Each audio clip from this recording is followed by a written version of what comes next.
ప్రభుత్వాలు అప్రజాస్వామికతను అలాగే అణిచివేతను విడిచిపెట్టాలని మాజీ ఎమ్మెల్యే సిపిఐ మాస్ లైన్ రాష్ట్ర నాయకులు గుమ్మడి నర్సయ్య అన్నారు. నారాయణపేట జిల్లా కేంద్రంలో భగత్ సింగ్ భవన్లో జరిగిన విలేకరుల సమావేశంలో ఆయన మాట్లాడారు. కేంద్ర రాష్ట్ర ప్రభుత్వాలు దేశంలో ప్రజల పట్ల కార్మికుల పట్ల అప్రజాస్వామికంగా అణిచివేత ధోరణిగా వ్యవహరిస్తున్నాయన్నారు. రైతులు కార్మికులు నిరసనలు తెలిపే హక్కులు కూడా హరిస్తున్నాయని గుమ్మడి నర్సయ్య ఆగ్రహాన్ని వ్యక్తం చేశారు. చూద్దాం అనేటోడు తప్ప చేసింది ఎక్కడా లేదు. అందరికీ సర్వేలు చేస్తాం, పట్టాలు ఇస్తామని చెప్పి ఓట్లు దండుకోవటం మొదలు పెట్టారు.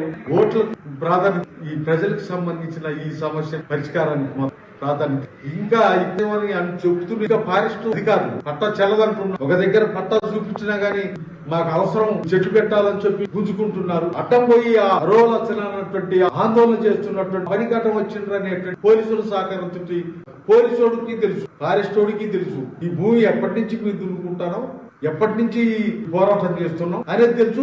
ఫారెస్టోడి గాని పోలీసోడు గాని ఈ జనం భూములు ఈ పోడు భూములు ఉండబట్టే వాళ్ళ పొట్ట గడుస్తుంది, పంటలు పండించుకుంటారని చెప్పి ఇది చేశారు. వాళ్ళకి అది తెలిసి కూడా వాళ్ళు ఏం చేస్తున్నారు.